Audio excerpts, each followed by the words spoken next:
Vytvorenie databázy jedál. V tomto videu si ukážeme, ako sa dajú vytvoriť a uložiť jedlá do databázy jedál a nápojov a ako vytvorené položky neskôr použijeme pri zostavení jedálneho lístka. Databáza jedál a nápojov vzájomne súvisí s jedálnym či nápojovým lístkom a preto sú vo ovládacom menu umiestnené v tej istej skupine. Pozrime sa však najskôr do profilovej podstránky našej skúšobnej reštaurácie, ako vyzerá náš jedálny lístok. Ako vidíme, jedálniček nie je zatiaľ ešte vytvorený. Poďme si teda ukázať ako na to. Skôr ako si ho vytvoríme, potrebujeme databázu jedál a nápojov naplniť položkami. Ukážeme si to na príklade pridania dezertu. V sekcii databáza jedál a nápojov si nastavíme skupinu dezerty a klikneme na odkaz vyhľadať. Ako výsledok sa nám zobrazia iba položky patriace do skupiny dezerty. Kliknutím na odkaz pridať nové jedlo sa nám otvorí formulár pre pridanie novej položky jedla. Skupina sa automaticky nastaví na dezerty v súlade s výberom v predchádzajúcom kroku. Ako dezert v tomto príklade vytvoríme marlenku. Zadáme názov, doplníme cenu, zadáme množstvo a jednotku množstva, doplníme popis dezertu a uložíme kliknutím na odkaz ďalej. Pridáme si ešte jeden dezert. Tentokrát to bude ovocná torta. Zadáme jej názov, cenu, množstvo a jednotku množstva, doplníme popis dezertu a uložíme. Teraz doplníme položky do skupiny hotové jedlá. Nastavíme skupinu hotové jedlá a klikneme na odkaz vyhľadať. Zoznam teraz obsahuje položky nachádzajúce sa v skupine hotové jedlá. Pridáme si k ním kurací špís. Najprv si však zistíme, či sa už takéto jedlo nenachádza v databáze. Do vyhľadávacieho pola vpíšeme reťazec kurací špís a klikneme na odkaz vyhľadať. Hľadaná položka v hotových jedlách nie je, takže si ju vytvoríme. Vymazaním reťazca a kliknutím na vyhľadať sa nám zobrazia znova všetky položky v skupine hotové jedlá. Takže klikneme na odkaz pridať nové jedlo, zadáme názov položky kurací špís,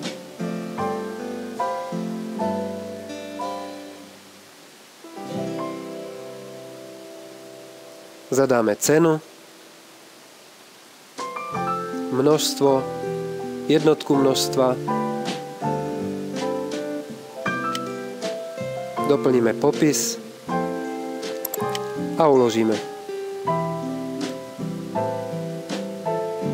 Podobne pridáme aj ďalšiu položku do hotových jedál. Plnený baklažan.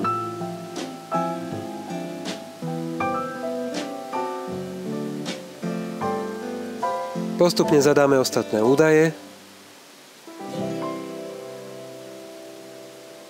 a uložíme.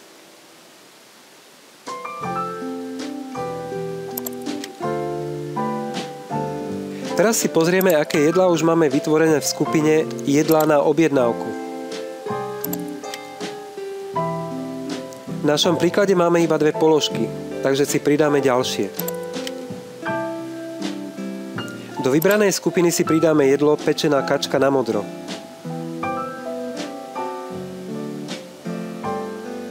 Podobne ako v predchádzajúcich prípadoch vyplníme potrebné údaje a uložíme.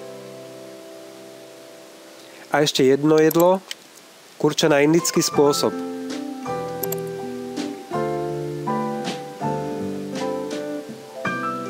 Pridanie ďalších jedál si vzhľadom na čas nebudeme ukazovať.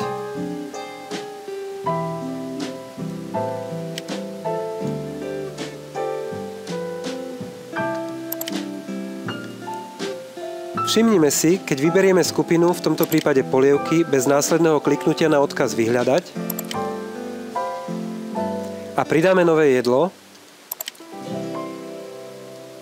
Prednastavená skupina ostane nezmenená. Nezmení sa nám na skupinu vybratú v predchádzajúcom kroku. Vrátime sa späť a znova vyberieme skupinu polievky.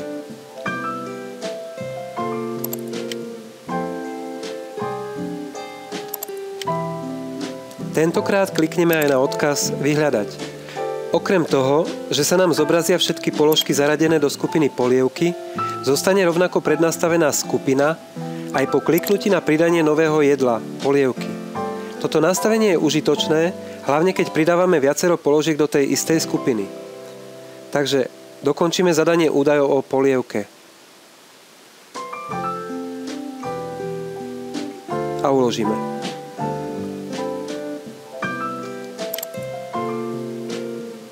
Teraz si ukážeme, ako zmeníme napríklad hmotnosť uloženej položky plnený baklažan.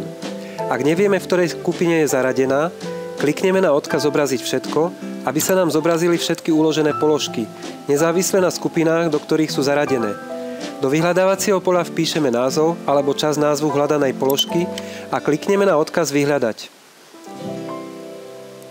Okno pre úpravu údajov položky sa nám otvorí kliknutím na ikonu Úprav.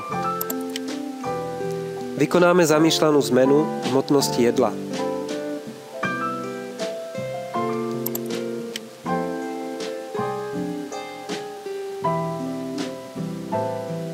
A uložíme. Úspešnou opravou položky sme uzavreli kapitolu vytvárania databázy jedál a nápojov. A môžeme sa venovať vytvoreniu jedálneho lístka.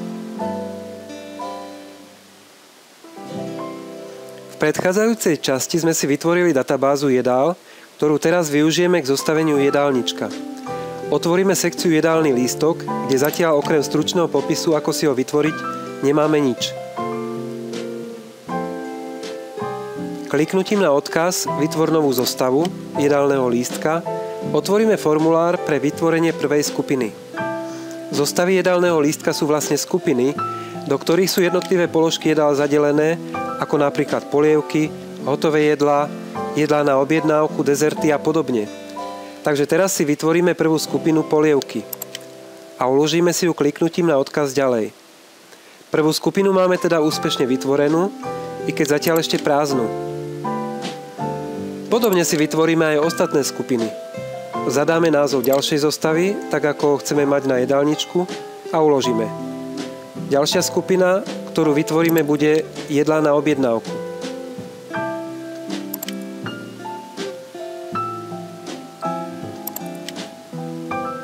A poslednou v tomto príklade bude skupina dezerty.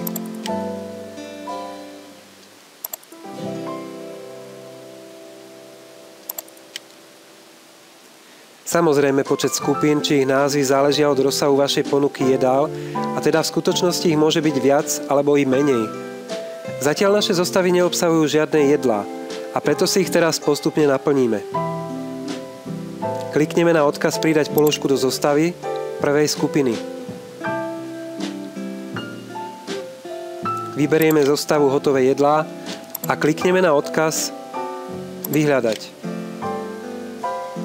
Zo zoznamu jedál pridáme kliknutím na odkaz Pridať do zostavy tie položky, ktoré chceme mať zobrazené v jedálničku.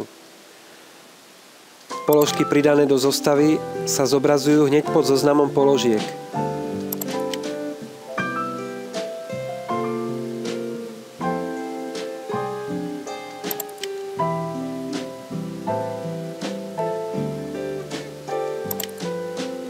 Keď sme s pridávaním hotoví, klikneme na červenú šípku a vrátime sa späť.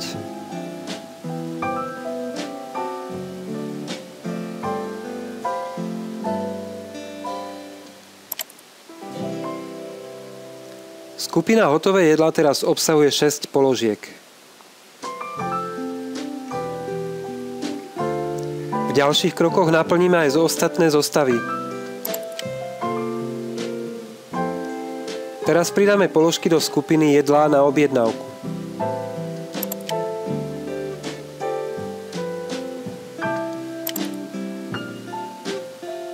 Vám sa tiež zdá, že tieto jedlá sme už pridávali? Áno, máte pravdu. Zabudli sme načítať jedlá zo skupiny jedlá na objednávku a tak si ukážeme, ako opraviť respektíve vymazať zoznam pridaných jedál.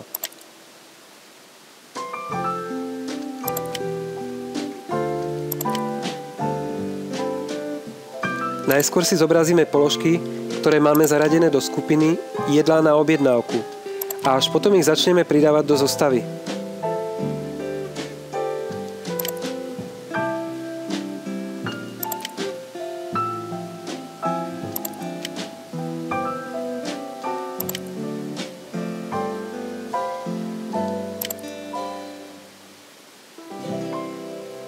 Keď sme hotoví, vrátime sa späť do predchádzajúcej sekcie.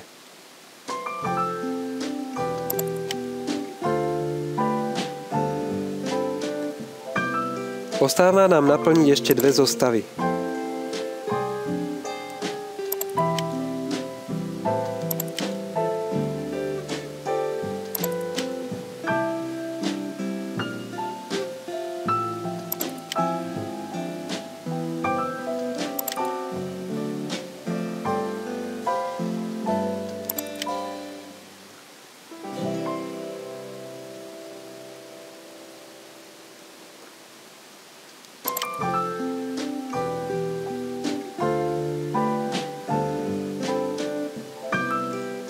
Nakoniec naplníme poslednú zostavu z nášho príkladu.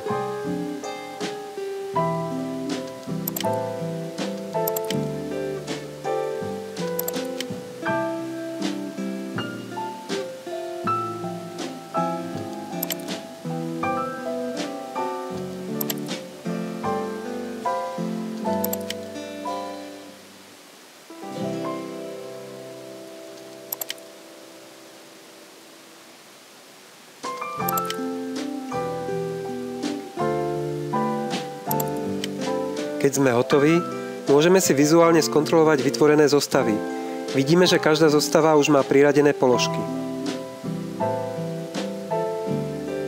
Vzhľad celého jedálneho lístka si môžeme prezrieť na našej profilovej podstránke.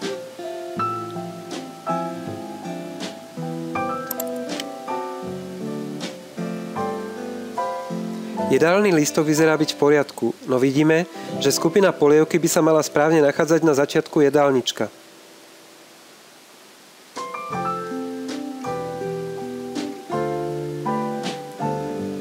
Zmenu v poradí vykonáme v sekcii jedálny lístok, kde si očíslujeme zostavy v takom poradí, ako ich chceme mať zobrazené na jedálničku.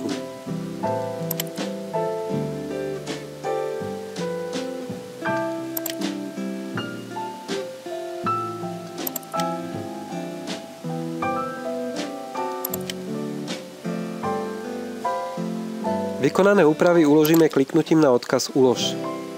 Zmenené poradie zostav môžeme vidieť hneď po uložení. Skupinu polievky sme úspešne presunuli na začiatok jedálnička. O tom, že sa zmenilo poradie zostav, aj na profilovej podstránke sa hneď presvedčíme tiež.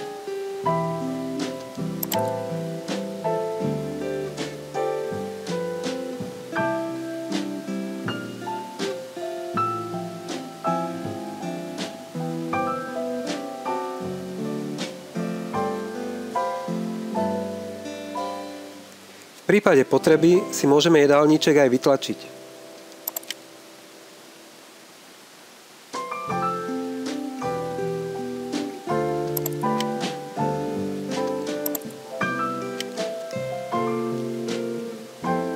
Klikneme na jednu zo šablón a zobrazí sa nám jedálny lístok vo forme PDF, ktorý si jednoducho vytlačíme.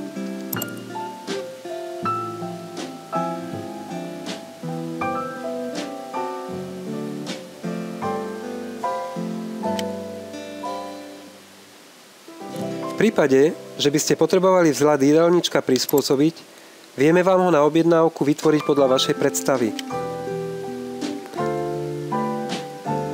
Ukázali sme si, ako jednoducho sa dá vytvoriť jedálny lístok na portáli Naše menu. To, či informácie o vašej ponuke poskytnete aj svojim zákazníkom, je už len na vás.